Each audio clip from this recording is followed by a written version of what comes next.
Hi everyone, welcome to this week's media update.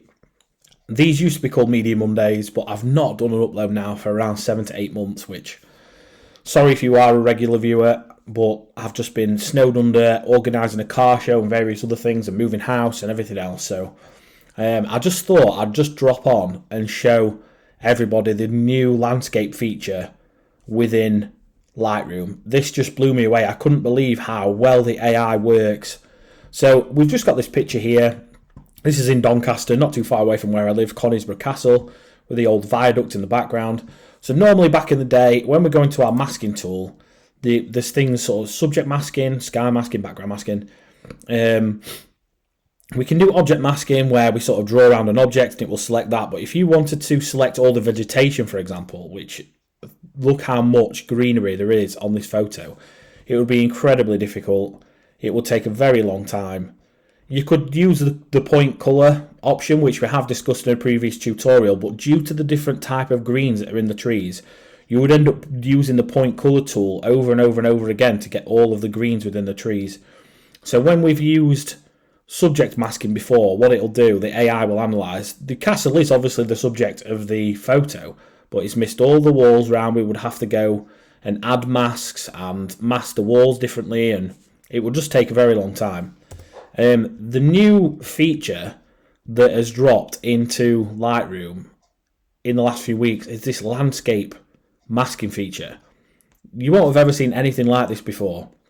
If you press it, as you can see, it's detecting the landscape in the background, and it will create masks of all the different individual things it thinks on the screen. So as you can see, as we drop down them, the sky will be masked. Then the architecture. So what it's done is actually masked the viaduct, the castle, all of the houses, everything else. I mean, those are not areas you would mask probably all in one go. You would maybe do them individually because you might want different settings. The vegetation and the natural ground. So the natural ground, this is an issue as well. I don't know if this is a bug that is within Lightroom currently, but as you click on those, it shows the areas in red. When you move off onto the photo and then go back, they are not coming back again. So I don't know if that is a bug that is currently within Lightroom. I do need to download an update, so maybe it will fix those. If you just cancel that and then go back onto landscape again, they will come back. So it shows vegetation there. So that is just incredible. The way it has masked all of the vegetation there. So what we can do, we can actually create masks, individual masks out of all these. If we click them and click create, they will jump onto your masking menu. So if you want to change the sky settings, for example, so the sky on this is very, very bland. If we just come off the masking tool, you can see the sky is incredibly bland. What we generally do with things like that is just bring the highlights down. And as you'll see, you start to see cloud detail come back in this corner of the screen. Then we can sort of play with exposure, make it a bit darker. It just brings a bit more drama to the picture, really. You can't go crazy because it looks a bit weird. But if you just usually bring the highlights down on a grey sky, just bring the exposure down slightly, you get a bit of detail back. But the area where this will really help is sort of vegetation. So as you can see, it's actually masked all of the green vegetation within the picture. So what we can do is we can change the tint on it. So as you can see, that has made the vegetation much greener, or you can bring it back and strip away some of the colour out of it. If you're looking for that very sort of autumnal look, we can sort of go that way.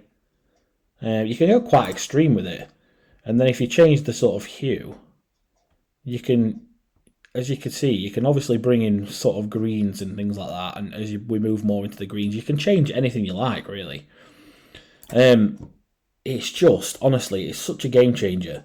So I'm looking forward to some autumn edits as you bring in your autumn colours like that. You can actually make a picture look very autumnal just with this new feature within Lightroom. It's absolutely incredible.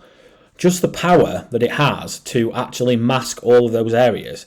We can delete individual masks as well, so we can delete the architecture mask.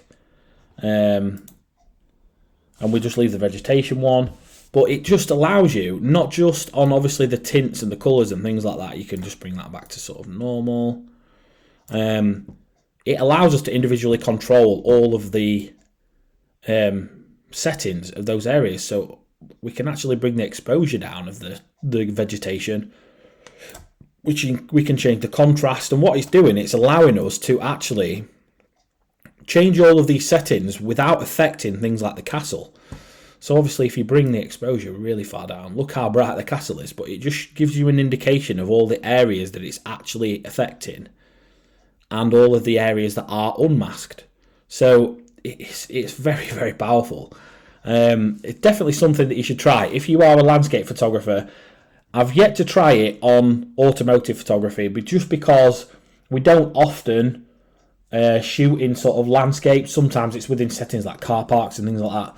But we're going to be doing a lot of shoots in the Peak District over the next few months with the heather currently flowering, the autumn colours coming out. We're going to be doing a lot of shoots outside. So I'm definitely looking forward to this feature because it will definitely help mask this vegetation and it just allows for quicker editing. So if it's something that is very up your street and you are a landscape photographer, definitely give it a try. Absolutely brilliant feature.